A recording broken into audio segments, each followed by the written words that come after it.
بیٹے کی شادی کے بعد اس کی سیلری پر کس کا حق زیادہ ہوتا ہے؟ ماں کا ہوتا ہے یا بیوی کا ہوتا ہے؟ اس سے کئی والداؤں اور کئی بیویوں کو افسوس ہی ہوگا، لیکن مسئلہ یہ ہوتا ہے کہ سیلری کے اوپر کسی کا بھی حق نہیں ہوتا، وہ بیٹے کی ہے، بیٹے کا ہی حق ہے اس پر۔ اب یہ دیکھا جاتا ہے چونکہ زوجہ ہیں اور زوجہ کا نان نفقہ شوہر پر واجب ہے، تو اس سیلری میں سے نان نفقہ وہ اس کو دے گا۔ نان نفقے کا اطلاق 3 چیزوں پر ہوتا ہے، ایک رہائش، دوسرا کھانا پینا اور تیسرا لباس۔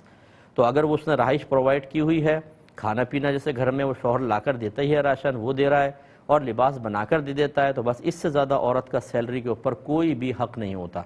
اب ماں کی طرف آ جائیے، یہ بھی غلط خیال ہے کہ جی بیٹا اگر کما رہا ہے تو ایک حصہ ماں کو دینا ضروری ہوتا ہے، یہ نہیں ہے۔ اصل مسئلہ یہ ہے کہ ماں محتاج ہے یا نہیں۔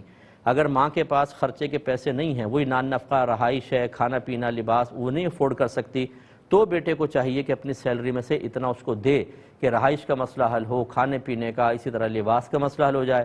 لیکن بعض اوقات ماں بہت مالدار ہوتی ہے، ماں کے پاس بہت پیسہ ہوتا ہے، شوہر کی جیسے وراثت ملی ہے اور وہ لکھ پتی عورت ہے، تو پھر بیٹے کی سیلری پہ ایک پیسے کا بھی حق نہیں ہے اس کا۔ یعنی اگر بیٹا نہیں دے گا تو گناہ گار نہیں ہوگا۔ ہاں ویسے وہ خدمت کرنے کے لیے اور اچھے قصد و ارادے کے ساتھ جتنے مرضی پیسہ دے وہ ٹھیک ہے، اس کی ثواب دید پر ہے اور اس کو ثواب بھی ملے گا اس کی نیت کا، عمل کا۔ لیکن حق کا مطلب کیا ہوتا ہے کہ اگر اس میں کوتاہی کی تو انسان گناہ گار ہوگا۔ وہ میں نے آپ کو بتا دیا کہ ویسے نہ عورت کی پاکٹ منی لازم ہے، نہ ہر منتھ ماں کو بغیر کسی ضرورت کے دینا لازم ہے، نہ نفقہ دینا ہوتا ہے، وہ دینا ہوگا، اس کے علاوہ وہ پیسہ شوہر کا ہی ہے، یعنی بیٹے کا ہی ہے۔ ایک